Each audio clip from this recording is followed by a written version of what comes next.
Bom, boa noite a todos. Obrigado aí de novo pela oportunidade de estar aqui compartilhando mais atualizações desse movimento que a gente tem trabalhado intensamente nos últimos meses, e é sempre um prazer estar de volta aqui. Bom, o tema que eu vou colocar aqui, na verdade, é um novo capítulo dentro do manifesto, é um capítulo que a gente entende ser de extrema relevância, porque dá um pouco mais de vida àquilo que a gente tem pregado em relação à transformação digital, né, no que tange as tecnologias digitais habilitadoras. E aí, antes de eu começar a falar das tecnologias em si, eu gostaria de fazer dois comentários em relação a isso como um todo, né? Primeiro que as tecnologias, elas são muito transversais, né? Então, muitas vezes, uma tecnologia que a gente vai apresentar aqui, ela é habilitadora de alguma outra tecnologia. Então, apesar de a gente seguir aqui uma certa lógica sequencial entre as tecnologias, muitas delas acabam sendo transversais. E um outro comentário importante é que, assim como o próprio nome do capítulo diz, né, as tecnologias, elas são habilitadoras, ou seja, de pouco adianta a gente ter muita tecnologia envolvida nos negócios, querendo fazer as transformações, se não voltarmos ao ponto que o Pedro acabou de colocar, que é a pessoa 5.0, para que ela consiga, assim, de fato, aplicar essas tecnologias como habilitadoras de transformação digital. Então, para a gente iniciar, eu gostaria de falar de um dos pontos que talvez historicamente seja um dos maiores gargalos que nós tínhamos em termos de tecnologia, que é o processamento e armazenagem de dados. Isso foi talvez solucionado com o advento do cloud computing, né? Então, isso, quando veio a internet, isso intensificou muito a geração de dados, necessidade de capacidade de geração, processamento e armazenamento. Em 2007, foi um marco, onde nós tivemos aí o advento dos smartphones, e aí isso deu um boom, né, num salto quântico na questão também de processamento e necessidade de armazenagem de dados. Isso deu origem, hoje em dia, a gente fala muito disso, e a professora Regiane vai falar bastante sobre cidades inteligentes, onde tem um aspecto muito grande de internet das coisas, que, por sua vez, vai ser muito potencializado com a questão da conectividade quando tivermos o 5G definitivamente implantado nas redes aqui do Brasil e do mundo, né? Isso vai ganhar também um outro salto quântico. Em paralelo, nós temos uma tecnologia que promete ser bastante disruptiva, que é o blockchain, e aí a gente vê mercados, por exemplo, como o mercado financeiro sendo um dos principais alvos do uso do blockchain, fazendo com que a segurança seja, por ser uma rede distribuída, muito segura, a segurança seja altamente aumentada e os custos de transação muito menores. Então, o blockchain tem bastante promessa em relação ao futuro próximo. Quando a gente fala, então, da internet das coisas, todo esse processamento de dados, volta ao conceito, que não é um conceito novo, mas volta à atualidade um conceito de Big Data, e aí a gente vê um grande volume de dados, numa variabilidade muito grande e numa velocidade de produção muito grande, e o grande desafio do Big Data em si é transformar o Big Data em Small Data, que a gente vai falar daqui a pouco em relação aos analytics. Esse ambiente de tecnologia, enfim, crescente, isso também tem um lado, assim, perigoso, né, porque são muito mais portas de entrada para que hackers, para que, enfim, pessoas mal intencionadas entrem para atacar as informações, sequestrar, enfim, causar danos às companhias. E aí o fog computing, ele entra como talvez uma solução importante, né, uma alternativa importante, que é muito mais ligada à questão de cybersecurity, de segurança da informação, do que propriamente de armazenagem de dados, que segue mais ou menos, é um mix entre cloud e blockchain, porque o processamento ele é feito em fog, assim como o armazenamento, porém também é feito de forma compartilhada, o que diminui bastante o risco de parada se, porventura, houver algum tipo de assédio, vamos dizer assim, na cloud que a empresa comporta, não é isso? Então, voltando para o Big Data, eu dizer que o desafio maior do Big Data é transformar esse Big Data em Small Data, e aí a gente tem o Analytics como um habilitador essencial para isso, né, mineração de dados, entender, trazer esses dados para que, de fato, a gente possa ter insights e tome decisões assertivas de negócio, e aí o BI é uma ferramenta importante para isso. O que também teve, e isso é um hot topic hoje, né, que é a inteligência artificial, junto com o machine learning, que é um subtópico de inteligência artificial, muito potencializado também pela cloud, que permite várias, enfim, avanços, né, de operações e uma série de aplicações de inteligência artificial. A gente vê isso crescendo a cada dia, né? Uma dessas soluções, e talvez seja uma das portas de entrada para projetos de transformação digital, é o RPA, que é uma robotização de processos repetitivos, né? Então, até então nós tínhamos o RPA em si, que era basicamente uma árvore de decisão, onde o ser humano tinha que ter uma interferência caso as regras de negócio mudassem. Hoje, com a inteligência artificial, machine learning, deep learning, isso tem evoluído muito. Nós temos a figura do Hyper Automation, hoje, que é talvez a tecnologia número 1 do Gartner para esse ano 2021, onde a gente soma ao RPA essas árvores de decisões, componentes de serviços cognitivos, como visão computacional, como processamento de linguagem natural, e isso faz com que esse RPA seja muito potencializado e também tudo isso rodado em cloud, com toda essa transversalidade de tecnologias que a gente enxerga aqui. Dentro de mobilidade, né, dentro dos devices que a gente tem, algo que tem sido incrementado de uma forma bastante intensa, é o uso de realidade aumentada e realidade virtual, onde a gente se projeta para um ambiente virtual, ou o ambiente virtual se projeta para o nosso ambiente real. Isso tem sido muito utilizado em vários mercados, tendo causado disrupções em mercados tradicionalmente bastante fechados, vamos dizer assim, né? Bom, quando a gente fala, então, nessas 16 tecnologias que nós trouxemos para o manifesto, a gente chega num núcleo que basicamente afeta os 4 pilares que nós temos dentro do Brasil 5.0, seja pessoa, sociedade, negócio ou governo. De novo, de uma forma bastante transversal. E aí, a tecnologia ela só faz sentido quando a gente vai implantar iniciativas de transformação digital, quando a gente se aplica as tecnologias em casos de uso. Então, o grande desafio, na verdade, o cardápio é vasto, as oportunidades são quase que infinitas, então a gente tem que selecionar os casos de uso que são, enfim, de fato impactantes para esses 4 pilares, né? No caso da pessoa, apenas como exemplo, isso é não exaustivo, obviamente, né? A gente tem os wearables, né, tendo um boom de utilização, gerando muitos dados pessoais na área da saúde, isso tem sido bastante intenso. Os próprios carros autônomos ganhando notoriedade cada vez mais, a gente vê a cada dia notícias novas de caminhões autônomos já rodando em alguns países, os carros evoluindo de uma forma bastante intensa. Impacto, obviamente, na sociedade, na pessoa, né? Em termos de sociedade, nós temos muita utilização de inteligência artificial no agro, e aí um potencial muito grande, né? Talvez hoje não estejamos usando ainda o necessário, certamente não, mas um potencial de utilização muito grande, especialmente em energia renovável e também questões relacionadas ao meio ambiente. Nós temos hoje o ESG como um tópico muito importante dentro das organizações, os próprios ODS, né, os 17 ODS que nós temos aí que seguir para chegar nessa sustentabilidade ambiental, e a tecnologia é certamente habilitador disso. Em termos de negócio, aí, de novo, praticamente tudo se aplica ao negócio, né, desde tratamento aí da nossa força de trabalho até empoderar a força de trabalho através da tecnologia. A gente tem o uso de chatbots, o próprio RPA entraria aqui nessa seara também, temos impressoras 3D, uma série de aplicações dentro da linha de negócio. E no âmbito do governo, não temos a menor dúvida, e temos casos, inclusive, de experiências de sucesso já reportadas dentro do manifesto, de experiências muito melhoradas para a população com o uso de tecnologia. Então, Santo André tem casos, Barueri tem casos, e vários outros municípios têm mostrado e avançado nessa linha de melhorar a participação da comunidade, as melhorias dos serviços através de tecnologias que habilitam. Então, este núcleo, ele é é aplicado a um vasto cardápio. Aqui são algumas das aplicações para cada um desses domínios do Manifesto do Brasil 5.0, não exaustivos.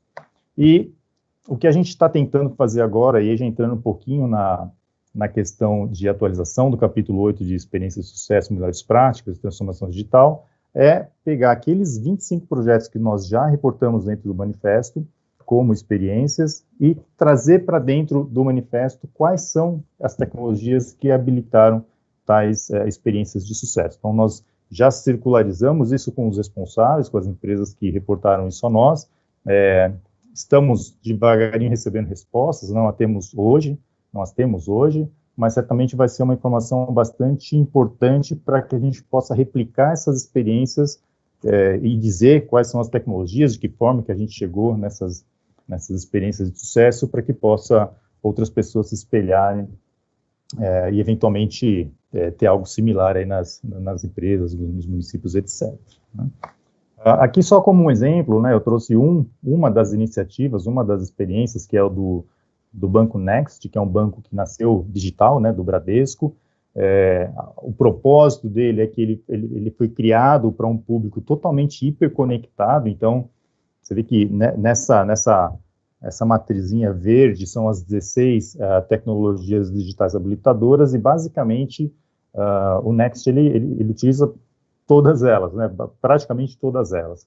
Isso nós tiramos do próprio documento, que é um documento bastante completo, detalhado, então tivemos condições de enxergar isso claramente, mas aí conversando com as pessoas desses outros projetos também a gente consegue ter essa informação. No caso do Next, eles utilizaram basicamente uma plataforma muito robusta de analytics, né, composto por elementos de machine learning, algoritmos de machine learning, inteligência artificial, muito big data e muito uso de business intelligence. E aí, além disso, como premissa, o banco é um banco que atende 24 horas, então faz muito uso de RPA, de robótica, né, processo automatizado, e serviços cognitivos. Um dos exemplos é a BIA, que é o Bradesco Inteligência Artificial, né, e também o uso de vários devices, então uma experiência bastante intensa com IoT, com o uso de cloud computing e certamente a internet. Então, esse é um exemplo daquilo que a gente quer trazer para o manifesto nas próximas edições, à medida que a gente vai tendo essas informações das outras iniciativas, e a gente espera que isso torne muito transparente e inspire as pessoas a fazer algo similar. E um pedido até, né, caso tenham iniciativas que achem que possam dividir conosco, por favor, estejam à vontade em dividir isso conosco. Nós somos uma equipe de curadores que olha isso com muito detalhe, a gente interage com essas empresas e, eventualmente, até podemos colaborar com alguma ideia incremental que está sendo desenvolvida. Vai ser um prazer receber mais projetos aí de todos vocês. Tá bom? Então, agora eu acho que eu passo a palavra ao Renato, que vai falar um pouquinho de uma visão futurística de tudo isso que a gente tem falado até aqui. Robson, parabéns pela apresentação. Muito legal você falar não só das tecnologias, mas também como elas se interrelacionam e a aplicação prática delas, né? Eu acho que isso é um grande diferencial, você sair da teoria e ir para a prática. Bom, pessoal, a minha missão aqui é provocar uma reflexão para vocês. A gente está olhando tudo que o Robson passou referente ao nosso mundo, as tecnologias, como elas estão sendo aplicadas, e agora eu queria pensar um pouquinho junto com vocês a respeito de futuro. E eu começo com a seguinte reflexão: eu acho que olhar para o futuro é fácil, mas enxergar só com as lentes certas. E aí eu vou passar um vídeo muito rápido do Arthur Clarke.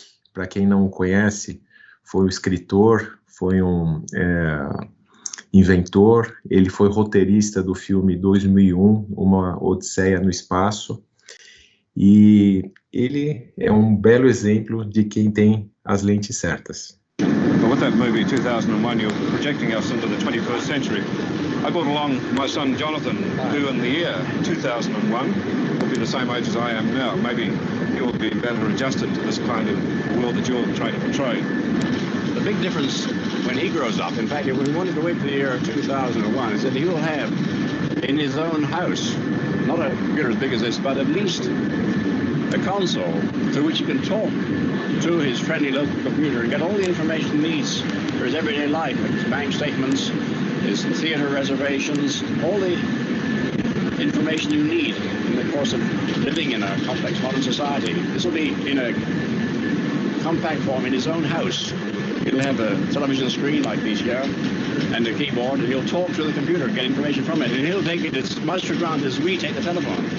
I wonder though, what sort of a life would it be like in social terms? I mean, if our whole life is built around the computer, do we become a computer-dependent society and computer-independent individuals? In some ways, but they'll also enrich our society because it'll make it possible for us to live really anywhere we like.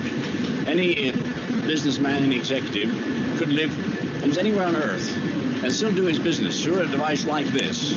And this is a wonderful thing. It means we wanted to be stuck in cities, we better live out in the country or wherever we please, and still carry on complete interaction with human beings as well as with other computers.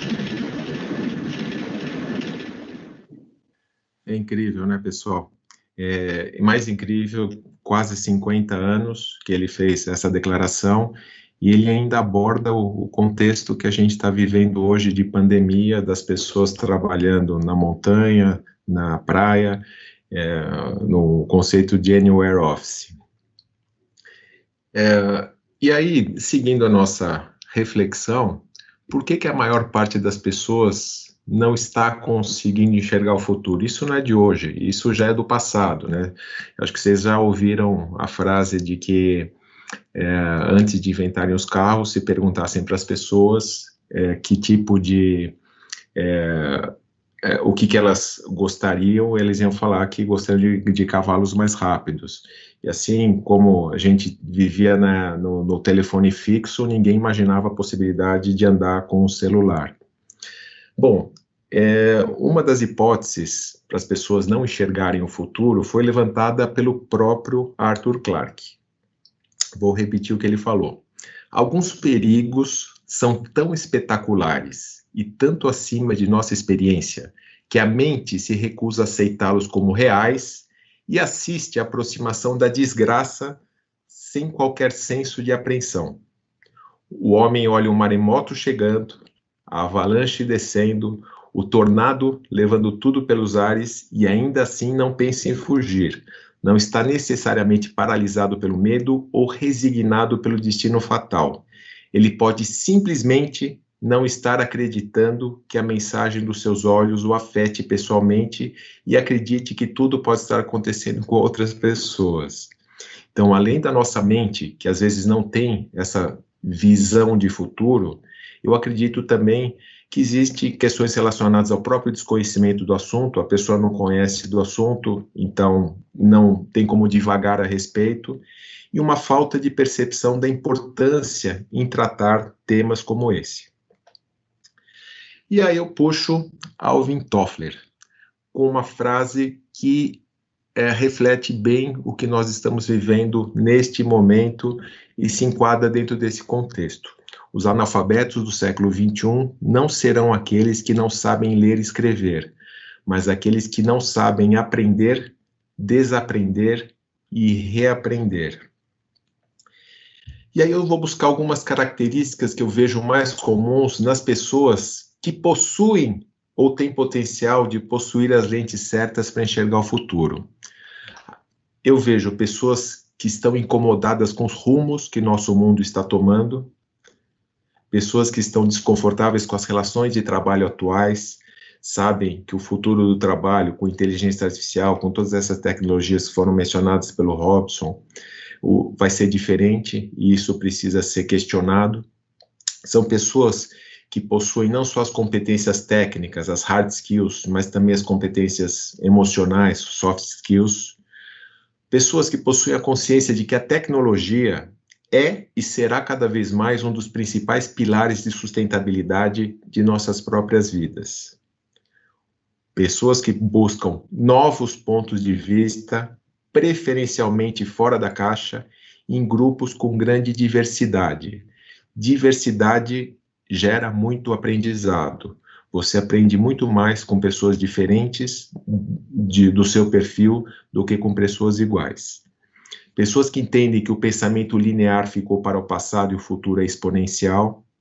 Olha toda a relação que o Robson fez em relação às tecnologias e a aplicação delas. Sabem que os problemas globais são problemas locais.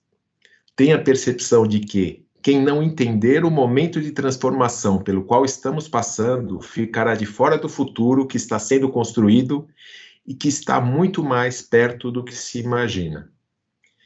E, lembrando a questão de analfabetos ou pessoas que estão preparadas, pessoas que estão certas de que o conhecimento está muito acessível e que qualquer um pode impactar o mundo, só depende de querer. E quando a gente olha para as organizações, como que a gente pode ajudar os líderes a mudar o mindset e ajustar de acordo com as lentes certas? Primeiro, nós estamos neste movimento de transformação digital e a gente acredita que o conceito da sociedade 5.0, desenvolvida no Japão, colocando as pessoas ao centro, é um dos pilares principais deste contexto. Promover diferentes formas de capacitação, lifelong learning. Hoje estamos aqui trocando, aprendendo via WhatsApp, via Clubhouse e tantas outras formas de aprendizado que nós temos acesso e efetivamente podemos aprender diferente dos métodos tradicionais. Fazer parte de ecossistemas de inovação e transformação digital e motivar as pessoas a participar desses ecossistemas. E quando a gente, depois de inserir as pessoas e constituir esses ecossistemas, a gente promover o desenvolvimento deles e a integração entre outros, mirando um ecossistema maior, no nosso caso, o Brasil 5.0. É isto que nós estamos procurando dentro do nosso movimento, com as lentes certas, a gente poder enxergar o futuro. E para finalizar, uma reflexão de Amin Tufani, da Singularity: o mundo é sempre mais devagar que os sonhadores e agentes de mudança. Vamos continuar mudando o nosso Brasil e o nosso mundo?